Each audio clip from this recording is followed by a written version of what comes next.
Welcome back to Winning Isn't Easy. What your disability carrier plan just doesn't understand about the stages of multiple sclerosis and what multiple sclerosis can do to your body. Multiple sclerosis is an autoimmune disorder that progresses over time, and your immune system mistakenly attacks the healthy cells in your myelin.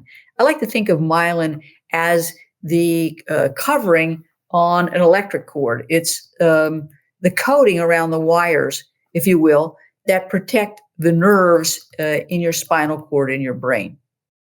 So I think like an electrician.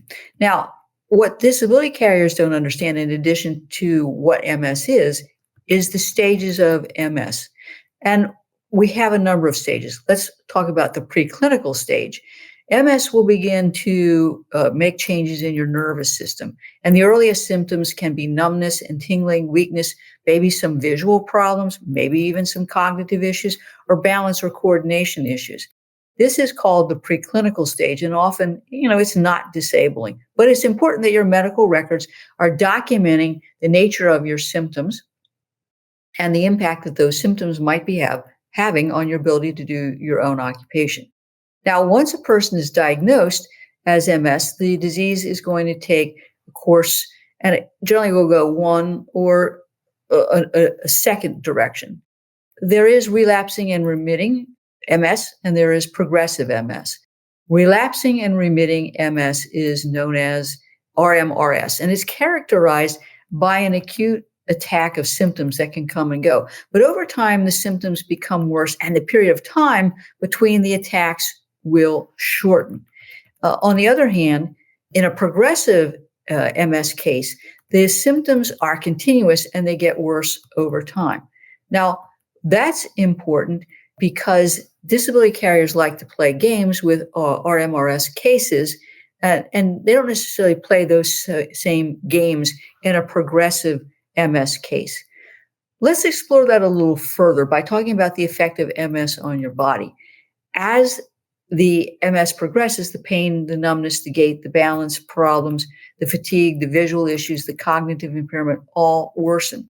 And these increasing symptoms will have an impact on your ability to work, again, which should be documented in your medical records. Now, in the case of RMRS, what's important is the episodes of relapse and then the periods of remission.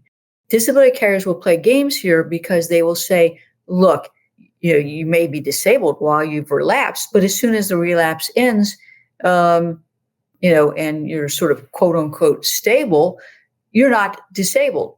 And what's important here is that when you're having those episodes, you're documenting the extent and nature of your symptoms, and then the progression of the symptoms between the episodes. Now, you may not have any symptoms, but it's important for you to document the difficulties that you may be having.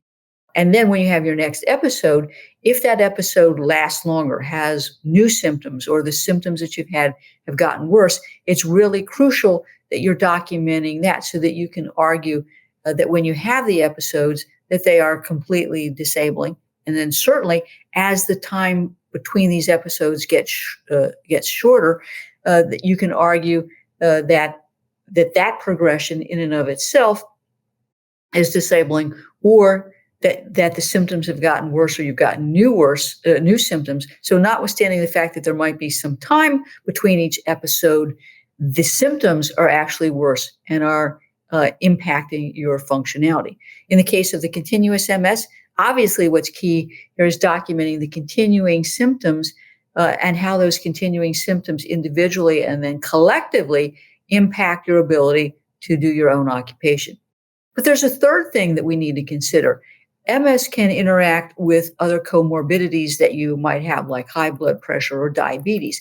And this interaction can not only contribute to MS, but it also can contribute to the comorbidity. And then there could be a progression of the MS, or a progression of the comorbidity, or a progression of it all together in a big pot, if you will.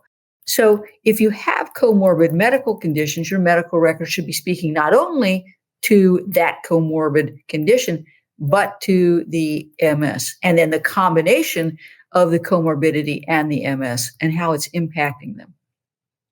I know it's complicated, but that's the point. Disability carriers don't take into consideration the complicated nature of RMRS and progressive MS, and then the interaction with any comorbid problems. They're more interested in looking for a reason to deny the claim than they are to understanding the nature of MS. Let's take a break. Are you a professional with questions about your individual disability policy? You need the Disability Insurance Claim Survival Guide for Professionals. This book gives you a comprehensive understanding of your disability policy, with tips and to-dos regarding your disability application that will assist you in submitting a winning disability application. This is one you won't want to miss. For the next 24 hours, we are giving away free copies of the Disability Insurance Claim Survival Guide for Professionals. Order yours today at disabilityclaimsforprofessionals.com.